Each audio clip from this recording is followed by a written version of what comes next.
my first video newsletter. This one just felt like the right topic to just come in and talk. And if you can't listen, the transcript is down below. So there's plenty for you to read too. So yesterday I posted on Instagram a reel about the fact that our teenagers are hardwired to push us away. We've all heard that, like, you don't know anything, you're so dumb, I hate you. All of these things that come up in the adolescent years when we might try to give a well-intentioned piece of advice and we get, Mom, you don't know anything. We've all heard it in some way, shape, or form if you're a parent of a teenager. And if you're not yet the parent of a teenager, it's coming. Even the best ones, they get that spikiness.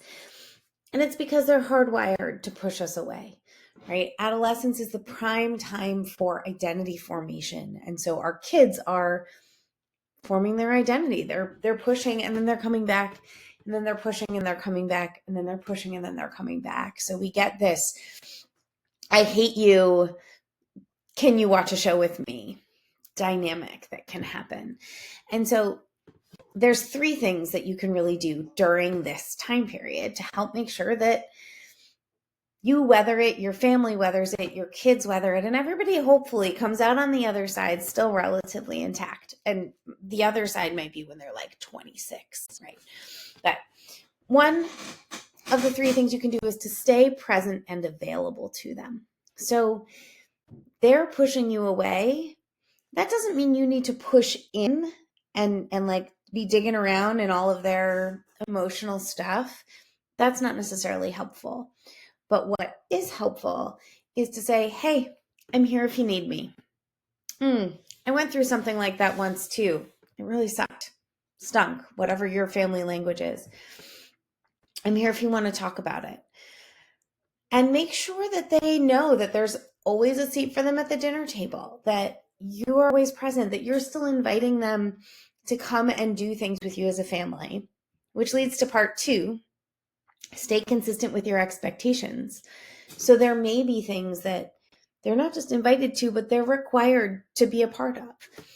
If you've laid the groundwork early on, made your values set as a family, those things don't have to change. Yes, like late practices, things like that start to interrupt things like dinner time. And if you've got a really tough kiddo, right? If things are going off the rails in all sorts of directions, please know that this isn't a lecture about anything you're doing incorrectly. There's no should here, right? These are all coulds, they're all opportunities, and I want you to adjust them for your family's situation. So especially I'm thinking about you parents of neurodivergent kiddos. I might be speaking a language that feels so far away from what feels possible, and just find the degrees of this that you can access and use with your kids, right? There's not a one size fits all model here. So don't take your foot off the gas is the biggest piece of this. Wherever your baseline was as a family, just because kids are doing more of this, that doesn't mean that you just go, okay, fine, bye. That's not actually what they need. They're craving that consistency. They need to know that you are holding the same container for them, or a container that's developmentally growing with them in appropriate ways, as you always have.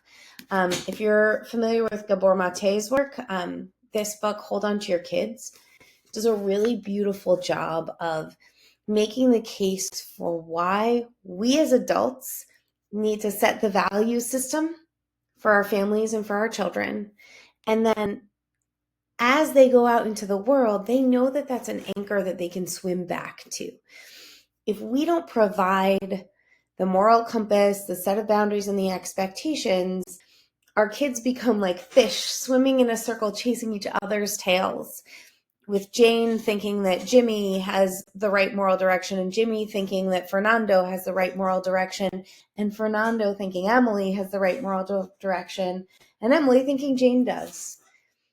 None of them do. They don't have the context. They don't have the life knowledge. But without that family anchor to pull back to, they are going to look to their peers for that value setting. You want to make sure that you can provide the value set whenever possible.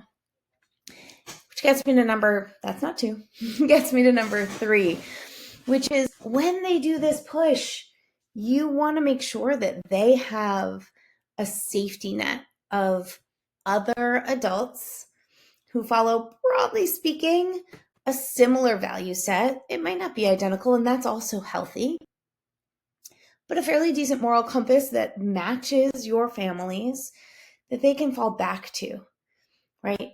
If they continue to live at home and go to school at home, that could be someone from your faith community, good teachers, activity leaders, coaches, family, friends, aunts, uncles, cousins, whomever. But just create the opportunities for them to have those relationships. And if your child doesn't go to school at home, does go to somewhere like a boarding school, congratulations, you have just doubled and quadrupled your bench as parents. I mentioned in my newsletter last week that this expansive bench of a boarding school campus really does become a safety net for you, because as your children are doing this, they're in a community with all these other trusted adults who are knowledgeable, caring, safe, supportive. Ideally, are going to push them a little. They're going to be willing to challenge them, right? They're not just like, hey, bud, but they're really there to mentor and guide. And sometimes that means challenging your kids' perceptions when your children won't listen to you, but they will hear it from another trusted adult in the community. And so you may have access to be able to give your kid that boarding school safety net, and you may not. It may not fit your family's lifestyle. But however you can, you want to create that same community around your kids, because those are the things that are going to help them stay facing a good direction as human beings, be able to come back to you when they're ready, and hopefully not lose the connection with you through these years as they're going like this and coming back in, right? They do pull back in. And so in the times when they're pushing you away, it's not worth fighting it. Just stay present and available, stay consistent with your expectations, and make sure that they have safe adults to fall back to. If you have any questions or you want to learn more about the book, you know where to find me. Hit reply, wherever the reply button is. And we'll see you next week. Talk soon.